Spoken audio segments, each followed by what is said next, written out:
वचन निर्भीड पत्रकारितेचे म्हणजे खबरदार पुढारी. काँग्रेसी लोक छत्रपती शिवाजी महाराजांचा अपमान करत सुटले. जेव्हापासून छत्रपती शिवाजी महाराजांची मूर्ती इथं छत्रपती शिवाजी महाराज चौक सोडून इथं बसली तेव्हापासून यांच्या बुडाला आग लागली आहे. यांचा आग लागायचं मूळ कारण असं आहे का त्या ठिकाणी बसणारे मुसलमान बागवान लोक तिथून उठून दुसरीकडे त्यांना पाठवलं आणि मूर्ती या ठिकाणी बसवली. सगळं श्रीरामपूरनी तिथं जेव्हा मूर्ती बसली सर्वांचं त्याचं समर्थन आहे. आणि आज या पोरांना 2-4 पोरांना अटक केलेली, अटक अजून केली नाही, गुन्हा दाखल नाहीये. काही संशयित मुलं इथं आणलेले, तर त्या मुलांसोबत आम्ही कायम उभे आणि ज्या पण लोकांनी हे केलं असेल त्यांचं आम्ही पहिले तर समर्थन करू. कारण छत्रपती शिवाजी महाराजांपेक्षा या महाराष्ट्राला कुणी मोठं नाही. या महाराष्ट्राचा बाप छत्रपती शिवाजी महाराज आहे. त्यांचा अपमान आम्ही सहन करणार नाही. आता आम्ही साहेबांना भेटून सांगितलं का इथं शिवप्रेमी आम्ही सगळं जमलेले आणि आम्ही सुद्धा त्याच्यावर महाराजांचा अपमान केला म्हणून गुन्हा दाखल करण्यासाठी इथं आलेलो आहे.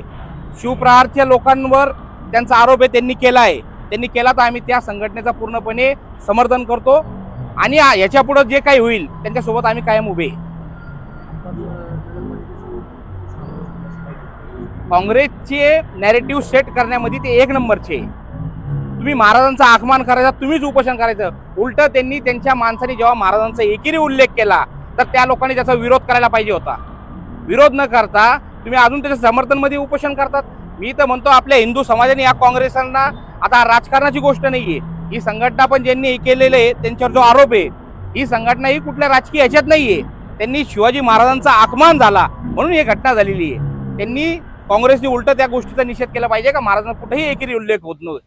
कारण तिथं जेव्हा भाषण चालू होतं तिथं टोप्या घालून काही लोक बसलेले होते आणि हा भाषण तिथं त्यांना खुश करण्यासाठी करत होता. या गोष्टी सगळी थांबल्या पाहिजे. यानंतर आपली काय भूमिका राहणार?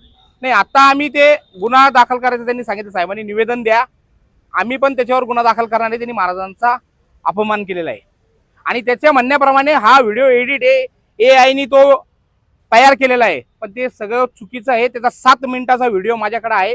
ज्या वेळेस त्याचा भाषण झाला तिथून मला व्हिडिओ पाठवला का त्यांनी महाराजांचा एकेरी उल्लेख केलेला आहे. त्यांनी श्रीरामपूरच्या गुंडगिरीबद्दल तो बोलत होता, तिथपर्यंत बोलत होता, ठीक आहे. पण जेव्हा महाराजांचा एकेरी उल्लेख केला तो व्हिडिओ आमच्याकडे पूर्णपणे, जर ही घटना त्याला AI वाटत असेल, व्हिडिओ पूर्ण AI केलेला असेल, त्याला मारहाण सुद्धा AI वरूनच झालेली आहे. त्यांनी जो व्हिडिओ तयार केला तो AI वरून झालेला आहे.